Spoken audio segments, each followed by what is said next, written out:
Nədənsə o illər soyuq keçirdi. Şaxtası adamı elə kəsirdi. O günlər boranlı çoxlu. Yenə candan ayrıldı. Şəhidim var Azərbaycan. Vətən sağ olsun deyən igidim var Azərbaycan. Bu torpağa qan tökmüşük, şəhid verib diz çökmüşük. Sanmasınlar biz ölmüşük, igidim var Azərbaycan.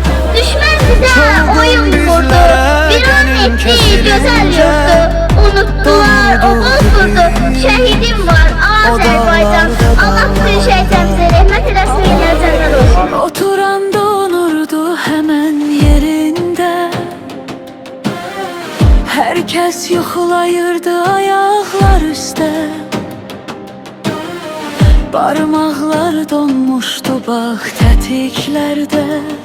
Çox əskər donub dağlarda, dağlarda. Herkesin gözünde soyuq baxışlar. Şaxtadan donmuşdu eller, ayaqlar. Ayrı düşen oldu əkiz qardaşlar. Faciəydi o dağlarda, dağlarda. Güc tükənib o dağlarda, dağlar. O qarda boranda şəhid olanlar hələ də anlamır, çox anlamazlar. Can qoyduq biz o dağlarda, dağlarda. Ağla sığmaz o mühitdə oğullar. Vətən üçün ölüb savaşırdılar. Tufandan bağlanmış dərələr.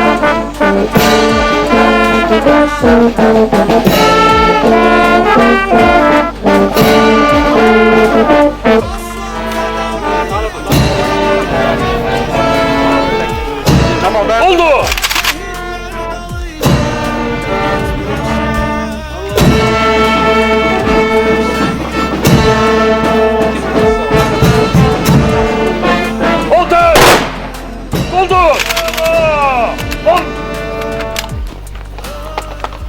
Sağa dur!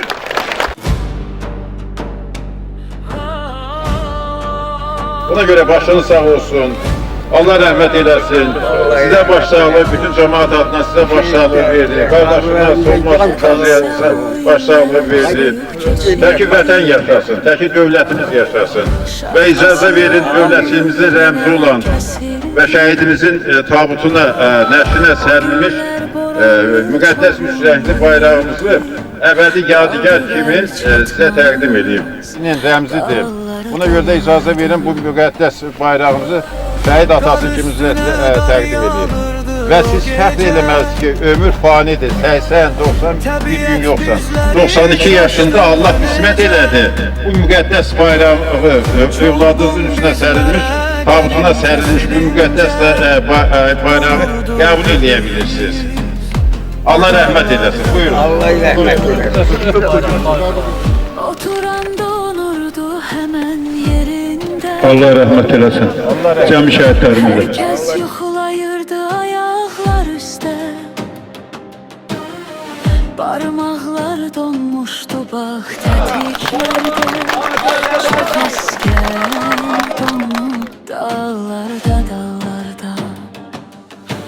Herkesin gözünde soyuq baxışlar. Şaxtadan donmuşdu eller, ayaqlar. Ayrı düşen oldu əkiz qardaşlar. Faciəydi o dağlarda, dağlarda. Güc tükənib o dağlarda, dağlar. O qarda boranda şəhid olanlar hələ də anlamır, çox anlamazlar. Can qoyduq biz o dağlarda, dağlarda.